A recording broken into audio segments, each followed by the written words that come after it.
MMFG ہمارے اس channel کو like, share اور سبسکرائب کریں اور صدقے جاریہ کا مستحق بنیں۔ ہمارے نیو اپڈیٹس کے لیے بیل آئیکن دبانا نہ بھولیں۔ ٹھیک ہے، ایک مسئلے کا میں ذکر کرنا چاہتا ہوں، اور اس کو ہم نے ایک مرتبہ مغرب کے بعد درس کے اندر اس مسئلے کو بیان بھی کیا۔ وہ مسئلہ یہ ہے، قرآن کریم کے ادب کے متعلق وہ مسئلہ ہے۔ بعض لوگ کیا ہے، قرآن کریم کی جب تلاوت کرتے ہیں، قرآن کریم کو جب پڑھتے ہیں تو اوراق کو پلٹنے کے لیے، اوراق الٹنے کے لیے وہ کیا ہے، تھوک لگاتے ہیں۔ دیکھیں ہوں گے نا، اس طرح لگا کے پھر ورق پلٹتے ہیں۔ یا علمی کتابیں ہیں، قرآن کی تفسیر ہے، یا حدیث کی کتاب ہے، نبی صلی اللہ علیہ وسلم کے فرمان ہے اس میں، تو قرآن پڑھتے وقت اگر ورق آپ کو الٹنا ہو تو تھوک لگانا یہ قرآن کی توہین ہے، یہ قرآن کی بے ادبی ہے، یہ قرآن کی تکریم اور عزت کے خلاف ہے۔ کبھی بھی قرآن کی تلاوت کرتے ہوئے مصحف آپ ہاتھ میں اٹھائے ہیں تو ورق کو پلٹنے کے لیے کبھی بھی اپنے تھوک کا استعمال مت کریں، یہ قرآن کی توہین ہے۔ آپ کو بتلاؤں، شافعیہ مذہب کا کہنا ہے کہ یحرم مس المصحف باصبع علیہ ریق، مصحف کو اس انگلی سے چھونا حرام ہے جس پر تھوک لگا ہوا، جیسا کہ لوگوں کا طریقہ ہے، اور خاص طور پر مکتب وغیرہ میں جو بچے پڑھتے ہیں ان کو اس بات کی عادت ڈالنے چاہیے، ان کو اس بات کی تعلیم دینی چاہیے کہ نہیں، اگرچہ وہ ایک ایک پارے کا لے کے آتے ہیں، وہ ورق الٹنے کے لیے اس طرح وہ بہت تھوک، تو کچھ بچے تو ایسا لگا کے پلٹ دیتے ہیں، کیونکہ بچوں کو علم نہیں ہے۔ بڑے لوگ بھی کرتے ہیں لیکن بچے زیادہ یہ حرکتیں کرتے ہیں، خاص طور پر مکتب کی کلاسوں میں اس طرح کی حرکتیں دیکھنے میں سامنے آتی، تو یہ لوگوں کو، بچوں کو خاص طور پر سکھانا چاہیے، بتلانا چاہیے، نہیں، یہ قرآن ہے، اللہ کا کلام ہے، بہت معزز اور مکرم کلام ہے، بڑی بابرکت اور بڑی کیا ہے، مشرف یہ کتاب ہے، بڑی مکرم یہ کتاب ہے، اس کی عزت کرنا ہمارا فرض ہے، اس کی تکریم کرنا ضروری اور واجب ہے، یہ اللہ کا کلام ہے، سب سے بہترین کلام ہے۔ اس کی توہین ہوتی ہے جب ہم تھوک لگاتے ہیں، تھوک لگا کر اس کے ورق کو پلٹتے ہیں، یہ قرآن کی توہین ہے، یہ قرآن کی بے ادبی ہے۔ یہ بچوں کو تعلیم دینی چاہیے، بڑے لوگوں کو جن کو علم نہیں ہے وہ اس طرح کی مجلسوں میں بیٹھے تو ان کو علم ہوتا ہے، تو کہتے ہیں کہ حرام ہے مصحف کو چھونا اس انگلی کے ذریعہ جس پر تھوک لگا ہو۔ اذ یحرم ایصال شیء من البصاق الى شیء من اجزاء المصحف، تھوک کا کچھ بھی حصہ مصحف کے کسی حصے کو لگانا یہ حرام ہے، یہ جائز نہیں ہے، درست نہیں ہے۔ اسی طریقے سے مالکیہ مذہب کا کہنا ہے کہ اگر کوئی ورق کو پلٹنے کے لیے تھوک کا استعمال کرتا ہے یہ حرام ہے، لیکن لا ينبغي ان يتجاسر على القول بكفر، بعض اہل علم نے تو کہا کفر ہے، لیکن یہ تو زیادتی ہو گئی، کفر نہیں ہے۔ ہاں، اگر وہ قرآن کو حقیر سمجھتا ہے اس وجہ سے اس پر تھوک لگاتا ہے، گندگی لگاتا ہے، تو یہ تو کفر کا ہو سکتا ہے درجہ پہنچ جائے، لیکن اگر کوئی ورق کو پلٹنے کے لیے تھوک لگاتے یہ تو کفر نہیں ہے۔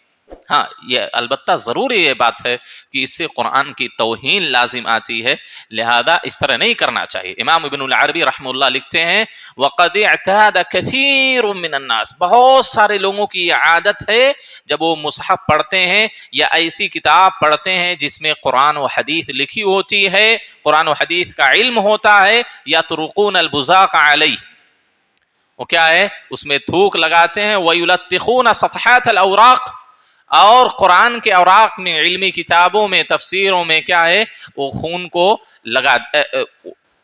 تھوک کو لگاتے ہیں، لِيَسْهُلَ قَلْبَهَا، تاکہ ورق کو پلٹنے میں آسانی ہو۔ آپ کہتے ہیں وَهَذِهِ قَدَارَةٌ كَرِيهَةٌ وَإِهَانَةٌ قَبِيحَةٌ، یہ بدترین قرآن کی توہین ہے، یہ بدترین قرآن کی توہین ہے۔ يَنبَغِي لِلْمُسْلِمِ أَن يَتْرُكَهَا، ایک مسلمان کے لیے مناسب ہے کہ اس جیسی عادتوں کو وہ چھوڑے، یہ قرآن کی شان کے خلاف ہے، قرآن کی تکریم کے خلاف ہے۔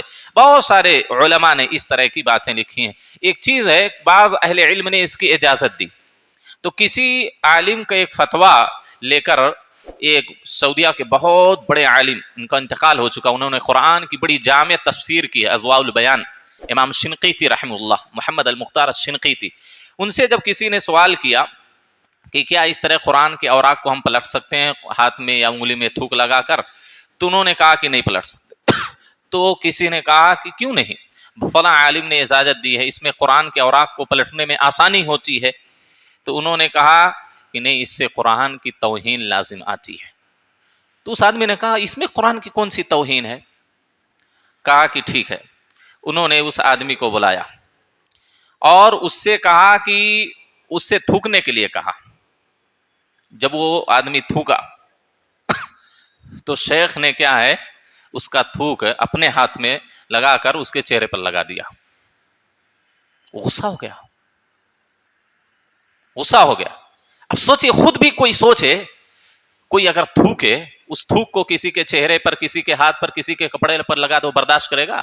وہ غصے سے بھڑک جائے گا کہ آپ کو نظافت، صفائی ستھرائی کا علم نہیں ہے، گندا کر دیا کپڑا میرا، کپڑے میں تھوک لگا۔ خود آدمی خود اپنے تھوک سے گھن محسوس کرتا ہے، خود اپنے تھوک سے گھن محسوس کرتا ہے، چاہے جائے کہ وہ دوسروں کا تھوک کسی کے اوپر، چہرے پر، ہاتھ پر، سر پر، کپڑے پر لگا دیا جائے۔ کہا جب تم اس اپنے تھوک کو اپنے کپڑے، اپنے چہرے پر لگانا پسند نہیں کرتے ہیں، تو قرآن جو اللہ کا سب سے معزز، سب سے مشرف، سب سے مکرم کلام ہے، اللہ کی سب سے عزیز کتاب ہے، اس پر آپ اپنے تھوک کو کیسے لگا سکتے ہیں؟ اللہ کو کیسے برداشت ہوگا؟ دیکھیے کتنا بہترین جواب دیا انہوں نے۔ جب ایک آدمی اپنے تھوک کو اپنے اوپر، اپنے کپڑے پر، اپنے چہرے پر نہیں لگانا برداشت کر سکتا ہے، اس کو اس سے گھن محسوس آتی ہے، وہاں بیٹھنا نہیں چاہتا ہے، تو وہ اللہ کی سب سے بہترین، سب سے معزز کلام، اس پر کیسے اپنے تھوک کو لگا سکتا ہے؟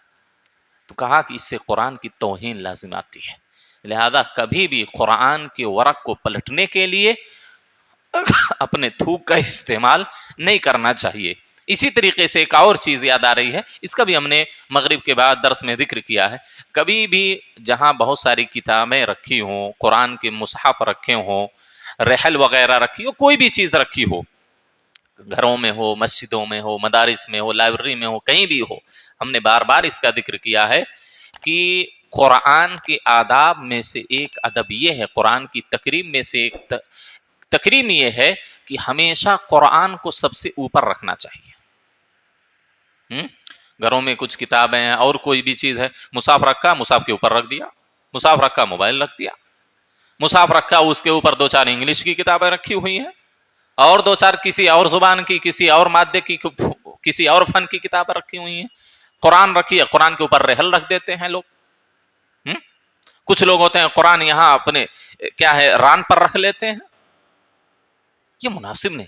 ہمیشہ قرآن ہر اعتبار سے سب سے بلند ہے، ہر اعتبار سے سب سے بلند کتاب ہے، لہذا کبھی بھی امام دارقطنی یا امام بیہقی وغیرہ کا قول ہے کہ لا يحمل على مصحف شيء آخر، کوئی بھی چیز مصحف کے اوپر نہیں رکھی جا سکتی ہے، کوئی بھی چیز۔ قرآن ہمیشہ سب سے اوپر ہونا چاہیے، اس کے نیچے تفسیر ہو، دوسری کتابیں ہو، تفسیر بھی نہیں رکھنا قرآن کے اوپر، قرآن سب سے اوپر رہنا چاہیے۔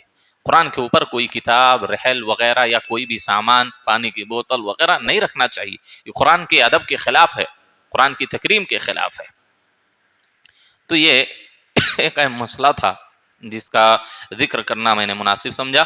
اللہ سے دعا ہے اللہ ہم تمام لوگوں کو قرآن کی تکریم کرنے، قرآن پڑھنے، قرآن سننے اور قرآن پر عمل کرنے کی ہم سب کو اللہ توفیق عطا فرمائے۔ آمین۔ وآخر دعوانا الحمد للہ رب العالمین۔